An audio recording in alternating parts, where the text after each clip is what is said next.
Friends, పాకిస్తాన్‌కి భారీ దెబ్బ. 56 మంది సైనికులు మృతి. ఈ విషయాలన్నీ తెలియాలంటేగనక వీడియో అయితే మీరు కంప్లీట్‌గా చూడండి. అప్పుడే మీకు కంప్లీట్ ఇన్ఫర్మేషన్ ఏంటో అర్థమవుతుంది. అదే విధంగా చాలామంది ఈ వీడియో చూస్తున్నారని లైక్ అని కామెంట్ చేయట్లేదు.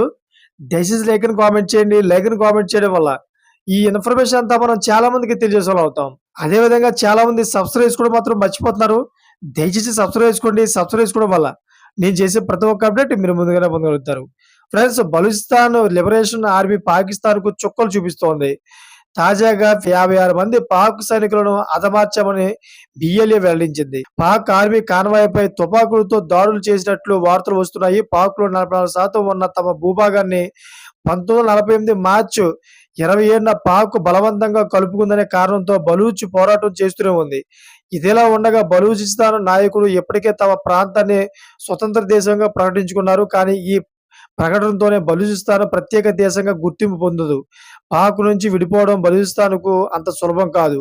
ఒక ప్రాంతం దేశంగా గుర్తింపు పొందే ప్రక్రియ చాలా సంక్లిష్టంగా ఉంటుంది. కొత్త దేశంగా గుర్తింపు పొందాలంటే శక్తివంతమైన దేశాల మద్దతు అవసరం. అదేవిధంగా బలూచిస్తాన్ స్వాతంత్రానికి ఐక్యరాజ్యసమితి సహాయం, ప్రపంచంలోని ప్రధాన శక్తుల మద్దతు తప్పనిసరి. మొదట బలూచిస్తాన్ విడిచిపెట్టడానికి పాకిస్తాన్ అంగీకరించాలి. రెండవది బలూచిస్తాన్ ప్రత్యేక దేశంగా మారడానికి అగ్రరాజ్యాలు మద్దతు లభించాలి. కానీ ప్రస్తుత పరిస్థితుల్లో ఏ అవకాశం కనిపించట్లేదు. ప్రత్యేక దేశం కోసం ముందుగా ఆ ప్రాంతం ఐక్యరాజ్యసమితి సెక్రటరీ జనరల్‌కు ఒక దరఖాస్తు పంపించాలి.